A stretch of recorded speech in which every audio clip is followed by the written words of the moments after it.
Hi everyone, in this video I want to show you how I made a track called Obelisk by Tunnel Vision, which includes myself and another person, but as you might know already from my previous breakdown, this is something that I've been working on myself pretty much because it's been like in the latest stages, in the late part of us being a project. I was pretty much responsible for 100% of production.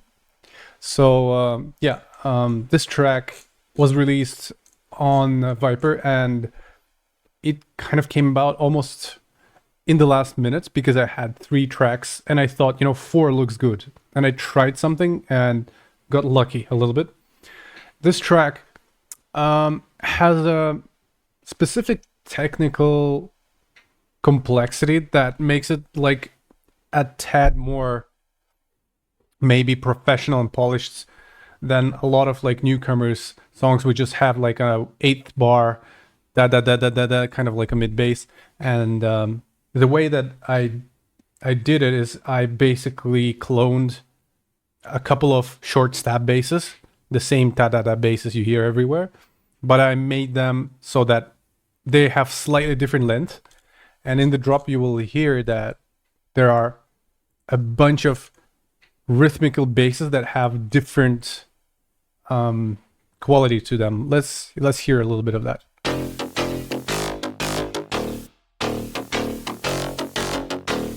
Yeah. So you can hear that the rhythm goes bam bam bam bam. It goes fast and slow, fast and slow. It's almost an imitation of playing a guitar where you have like an open chug, and then the second time around you kind of gently push the palm on the strings and you kind of make that closed chug. So that is the idea. You just want to make this like boom boom boom boom boom, kind of like a really powerful groove stop and then recovery kind of a thing. To be fair, the whole process of just synthesis is very basic, but because of the groove, it doesn't sound as basic and annoying as a lot of other like new producers tracks, which just go bam bam bam bam bam bam bam bam bam bam bam bam all the time. That can get pretty annoying. So let's maybe discuss the bigger picture. This song is massively inspired by the prototypes, especially the younger prototypes, like 2015. I was trying to make something similar. Also, it is inspired a little bit by Pendulum, so you will hear that this track has like a huge sub bass, and like the mid basses are kind of they're kind of there, but the sub is really the driving force. You can hear that, right? So the mid basses have like quite a serious high pass. Also, I wanted to keep in mind this track was made around 2023, 24, so it's I think 2022, 23, something like that. So I was not as my mixing was not as polished as it is now. When I'm already teaching people, the reason behind that is that I myself, I feel comfortable in chaos. I feel comfortable making random stuff a little bit. And still I managed to shape that because the way that I perceive music is kind of through very strong imagination, kind of, and a lot of experience. I'm not as much a technical artist. However, as a mentor, as a teacher, what I think is important is that I give technical knowledge, and everything else people will figure out themselves. If they like chaos, sure, but before they learn to live in that chaos and that crazy stuff, like you can see here, nothing has a name, everything is kind of all over the place. Before you go into that place, I want you to learn to understand what you're doing very well. Ever since I started teaching, though, my brain has become more structured because it's a natural consequence of having to explain everything very in depth to other people. So you will face a little bit of chaos, and I will be right here to kind of explain what I'm doing here. But also, more importantly, I'm going to try and explain what I might have done differently nowadays and what could have been done better. So yeah, the whole idea is a kind of pendulum, kind of like prototypes type of a vibe with like some guitar imitation, ba-bam, ba-bam, kind of a groove. You know, nothing too special. In the end of the song, I decided to also, I think this is like the most unique ending I've ever done to a track. So I did a little bit of orchestra, and then that orchestra, I kind of made it before I finished the song. I was just playing around in the project, and I was kind of like, okay, maybe let's do a little bit of cinematic action there. And in the end, it happened so that this cinematic ending, it was not supposed to be an ending. It was just a random piece of, you know, music. It inspired the intro. It inspired the main synth. I will show you what it sounds like.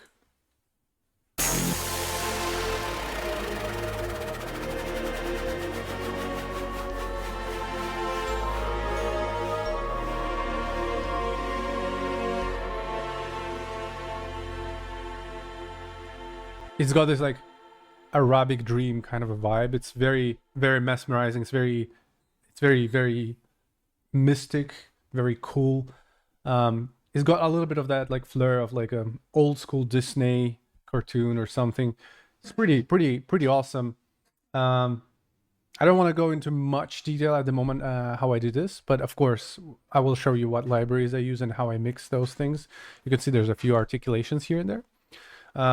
But yeah, as being like a very musical person, I naturally lean into like this type of vibe, you know, just like adding a little of cinematic stuff.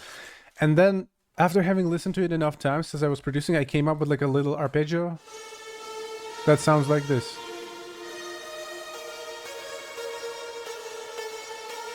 It was kind of fitting very nicely with this like Arabic kind of a vibe.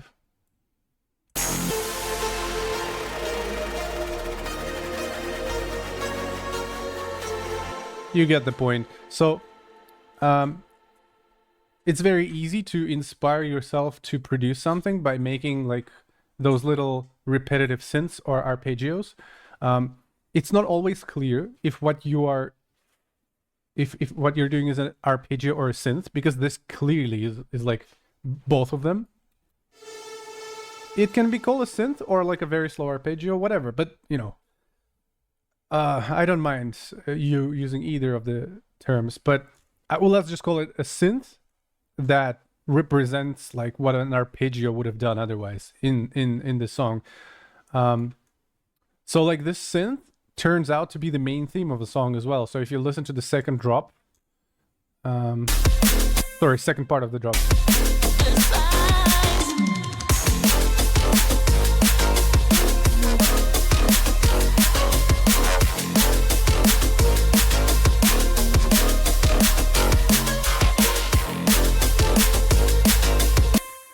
That's just so cool that this little like synth/arp thing that I made inspired the whole thing, you know, kind of.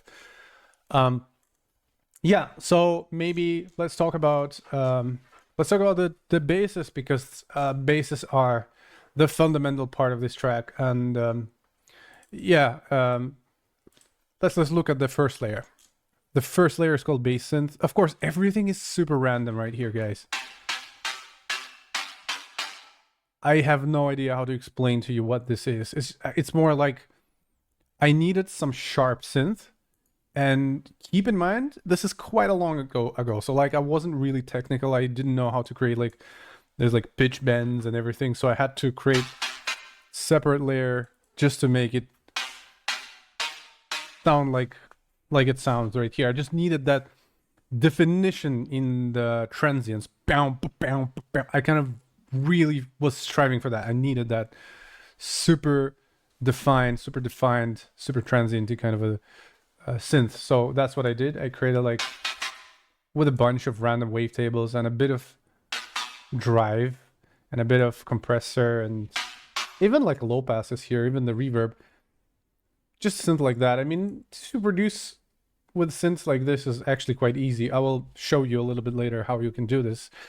But then I really love to layer stuff, so I added a crunch layer.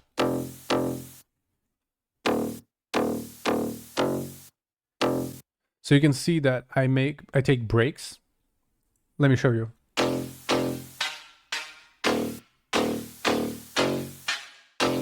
There's a reason why I do this. It's because I want the rhythm to be a little bit unpredictable. So I create like a cloned version of the exact same crunch synth. Let me move it up here. It sounds like this. This is where I'm trying to explain this to you, that this is where I try to make my basses sound kind of like different articulations of a heavy metal guitar, right? One of the strums is palm muted, like boom, and the other one is like open. This is what happens. This is basically what I'm doing with this crunch.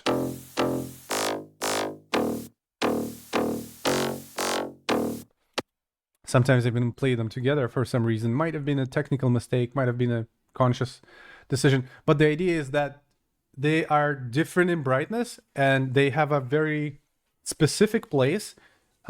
This will take you guys a little bit of time to figure out. It's like something that you don't maybe learn from the first attempt. Where should I change my articulation, in which exact position? But this is also like, it contributes to your development of the understanding of the rhythm and the groove. So if you want, here's your home assignment, guys. Create a bunch of layers, some of them shorter, some of them longer, and do exactly this. Try to create these little rhythms. So now combine 3 layers together.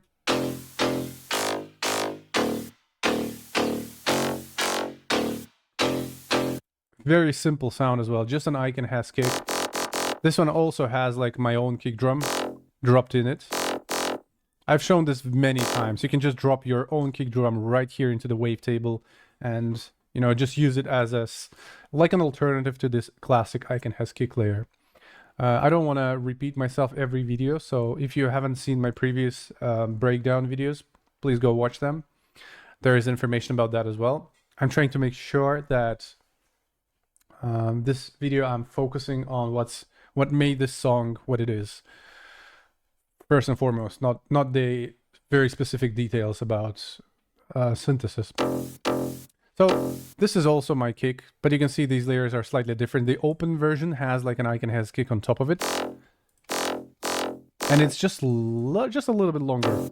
You can see this short one has a very short LFO on cut off, and the longer one has a longer LFO, and it's also more open. Now let's look at the mixer track, because this is a mess, right? Whatever, this is called bass synth for some reason, and then it goes into this like, I don't know, some weird mixer track. I would have never done this in my life nowadays. Like, this is confusing as hell. Now mid crunch 5, this one is a bit more complicated. Originally these mid basses had a output thermal plugin on it, but for this video I had to add rift, because thermal apparently, like, I don't have it anymore, so I cannot use it. I tried installing it, but for some reason it just didn't work.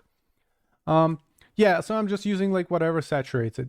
This is a very linear saturation by Fruity Wave Shaper, just adding a bit of volume. Same right here, just a bit of that harshness. If I turn all of that off, it's just very quiet. So I didn't want it to be loud and pristine, kind of. I want it to be loud and a bit just broken, so that's what I did. Also, you can see the way that I'm high passing this shit is not very precise. I could have done a better job, 100%. So I did like 3 high passes instead of 1, which is pretty dumb. One of the things that I teach nowadays is if you're high passing, just high pass, all right? This is not a high pass. This is a shit cut. If you want a proper cut, do stuff like this. Excuse me. Anyways, Yeah, this isn't really well cut because it's probably still interfering with the subs. At least something like this would have been a bit better, but sometimes stuff just works. Sometimes, you know, ears just tell you that it's good, and if you have that experience, you just let go. It's fine. Also, keep in mind, this is way before I created my cheat sheet for the loudness of different instruments. So it might look a bit random in terms of how loud everything is. Now, let's move on to something else. We got a third bass right here. A very similar crunch, right? Same old kick sample that I dropped in. And another one on top of it. Just to help the first one out, I guess.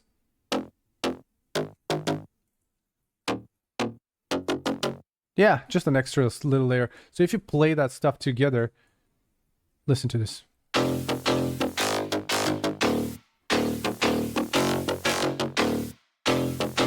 That's very basic stuff. Could it have been even easier than this? I don't think so. Like, I'm literally using the most out of the least amount of sounds. This kind of, it's kind of the point. And then there's a little bit of a low mid bass. This is something that I already understood back then, that, hey, you need something to help out your sub. Otherwise, it might feel a little too empty right there.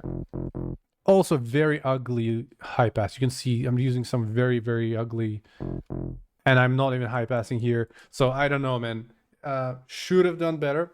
Should have done way better. It also shouldn't have been on the same mixer track as a sub, which it is apparently. Definitely should have been its own thing and high passed a bit more precisely. But as I said, it worked. The track sounds pretty much how I want it to sound. I don't think I could have done much better end result. Maybe like 2-3%, but it doesn't really matter. It doesn't really matter. Then last thing I have here, let me move that up so we have everything close to each other. It's what I call stars lead. It's just a very weird synth. Also, it's just because sometimes I just love to layer random stuff in out of like curiosity. Like, hey, is this going to be that extra 1% that matters? Oftentimes it doesn't matter at all. Oftentimes you don't even hear that stuff, but it's there. So let's hear them together.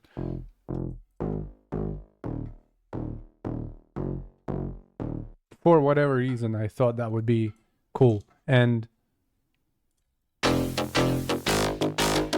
there you go. Also, most of you must be asking yourself at the moment, like, how do you balance that stuff? How do you know what's what? Okay, there is a video on my Patreon called something like in-depth explanation about limiters and clippers, and there I give like exact precise numbers for all the sounds in the mix, and all these sounds fall into the category of mid basses, so they will pretty much have the same ceiling on a clipper, and then within that limit range, which is something around -12 to -15 dB, is where you establish the balance between them. None of them should surpass the ceiling. That's really the way to put it. If that confused you, yeah, just go watch that video. It's gonna help you out a lot. It's like one of the best videos I've ever made, so pretty sure you'll love it. Now, these are the mid basses. Now, obviously I wanted a huge sub bass underneath them because of that pendulum thing. So I did double subs. First sub is a big analog sub. Just a lot of a wave shaper here. Not really a lot though. Honestly, now that I hear it, it makes no difference. It's just a clipper that makes it a little bit more fat. By the way, this is kind of pointless.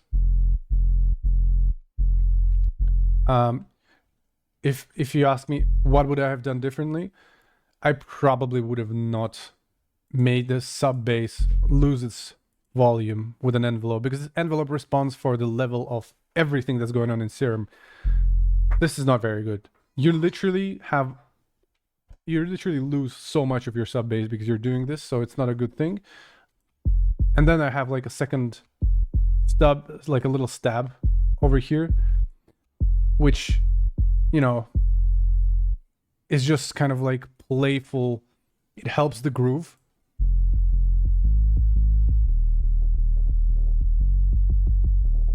That's the idea. I also have a limiter on here that keeps the sub at minus 9.8, which is ridiculously loud. It's not something that I do all the time. Yeah, this is a pointless kind of an EQ. I'm just trying to cut everything underneath like 25 hertz, but not necessarily something that should be done, I guess. Yeah, that's kind of how it sounds, and then that's how the basses sound together with the mid bass. We can actually play the drop a little bit with a little bit of like a piece of a build-up. Let's actually hear this.